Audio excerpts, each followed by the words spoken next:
Corona के चलते पूरे देश में त्राही मची हुई है। न अस्पतालों में बेड मिल रहे हैं और न ही ऑक्सीजन और दवाइयों जैसी बुनियादी चीजें हैं। लेकिन अब सवाल उठने लगा है कि आखिर देश ने कोरोना की पहली लहर से क्या सबक लिया? क्या सरकारें वादे और दावे ही करती रही?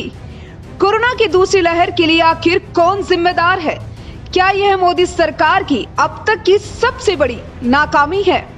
विश्व मीडिया तो यही कह रहा है। ऑस्ट्रेलियन मीडिया ने तो एक कार्टून के जरिए मोदी सरकार पर जबरदस्त कटाक्ष किया है।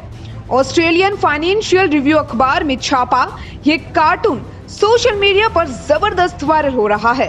कार्टूनिस्ट डेविड जोव ने एक कार्टून में दिखाया कि भारत देश, जो कि हाथी की तरह विशाल है, वह मरने वाली हालत में जमीन पर पड़ा है।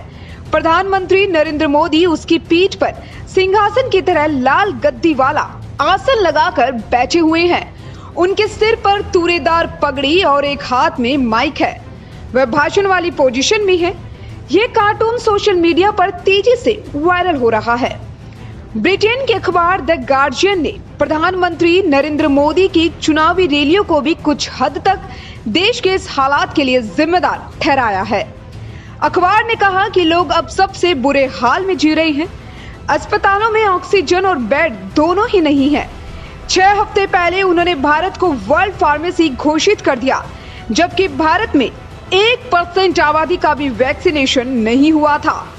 25 अप्रैल को द न्यूयॉर्क टाइम्स ने पहले पन्ने पर दिल्ली की तस्वीर लगाई। तस्वीर में क्या था? शमशान में जलती चिताएं, ईंट जोड़कर बनाए गए कच्चे प्लेटफॉर्म और उनके ऊपर ठंडी पड़ी राख और लाशों को जलाने की जगह ढूंढते लोग। अमेरिका की ही टाइम मैगजीन ने ही प्रधानमंत्री नरेंद्र मोदी को कोरोना की लड़ाई में नाकाम साबित बताया है। लेख में सवाल किया है कि कैसे इस साल कोरोना के बढ़ते मामले को देखते तैयारी नहीं की गई। इतना ही नहीं, बल्कि इस लेख में प्रधानमंत्री नरेंद्र मोदी पर जमकर निशाना साधा है। मोदी के लिए कहा गया कि जिम्मेदारी उसके पास है जिसने सभी सावधानियों को नजरअंदाज किया। जिम्मेदारी उस मंत्रिमंडल के पास है जिसने प्रधानमंत्री मोदी की तारीफ में कहा कि देश में कोरोना के खिलाफ उन्होंने सफल लड़ाई लड़ी। यहां तक कि टेस्टिंग धीमी हो गई है।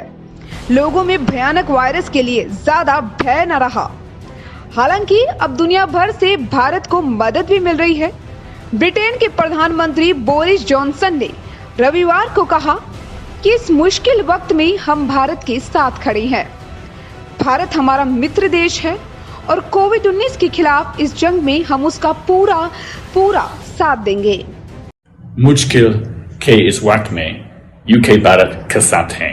प्रधानमंत्री बोरिस जॉनसन ने आज ऑक्सीजन कंसंट्रेटर्स और वेंटिलेटर्स भारत को भेजने का फैसला किया है।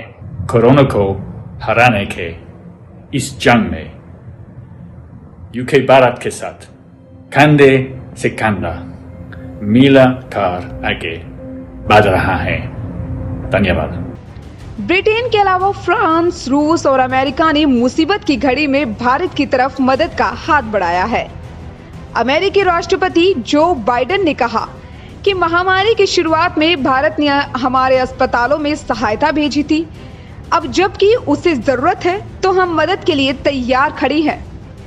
बहरहाल संकट की इस घड़ी में भारत का कौन मित्र देश और कौन दुश्मन, ये साफ हो गया है। लेकिन सवाल ये उठता है कि देश में बने इन हालातों को रोका जा सकता था। क्या चुनाव में मशगूल सरकारों को इस पर ज्यादा ध्यान नहीं देना चाहिए था? आपकी क्या राय है? आप भी हमें कमेंट बॉक्स में कमेंट करके अपनी राय जरूर बताएं। Bureau report, the fact India.